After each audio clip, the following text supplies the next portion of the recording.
নমস্কার বন্ধুরা, modern kitchen বাংলায় সবাইকে স্বাগত। আজ আমি একটা নিরামিষ মিষ্টি মিষ্টি সবজি রান্নার রেসিপি করে দেখাচ্ছি। এতে থাকবে ক্যাপসিকাম কুচি, বিনস কড়াই কুচি, গাজর কুচি, টমেটো কুচি আর লঙ্কা কুচি। এইগুলো দিয়েই করব।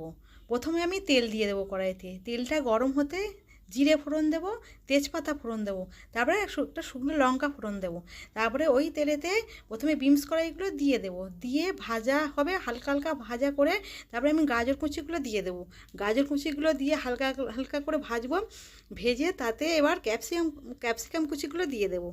দিয়ে ওইটাও একটু ভালো আর সব কিছুগুলো একটু ভেজে টমেটো কুচি দিয়ে দেবো। টমেটো কুচিকে দিয়ে তারপর সঙ্গে সঙ্গে আমি কাঁচা লঙ্কাগুলো দিয়ে দেবো, কুচিগুলো দিয়ে এবার ভাজবো। এবার ভাজতে ভাজতে অনেকটা ভাজা হয়ে যাবে।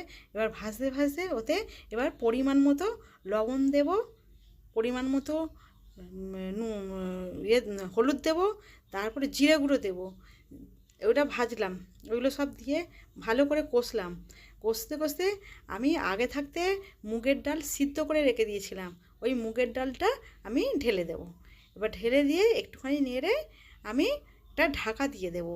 ওই ঢাকাটা দিয়ে দিয়ে দিলাম। বা ঢাকাটা দিয়ে আমি 5 মিনিট বাদে আমি খুললাম, দেখলাম সবজিগুলো সিদ্ধ হয়ে গেছে। তারপর ওতে 2 চামচ চিনি দিয়ে দিলাম, যেহেতু মিষ্টি মিষ্টি হবে চিনি দিয়ে দিলাম। তারপরে 1 চামচ ঘি দিলাম, 1 চামচ ঘি দিয়ে দিলাম, এর স্বাদ আরও বেড়ে যাবে। এর স্বাদটা ঘি দিয়ে এবার নেড়ে আমি এবার ঢেলে নেব। আমার সবজি ডালের রেসিপিটা রেডি। বন্ধুরা, ভালো লাগলে সাবস্ক্রাইব করবেন, লাইক করবেন, কমেন্ট করবেন। দেখবেন এটা আদা ছাড়া যে কিভাবে এটা যে খেতে হয়, আপনারা একবার রেসিপিটা বানিয়ে দেখবেন। আমি কিন্তু এতে আদা দিইনি।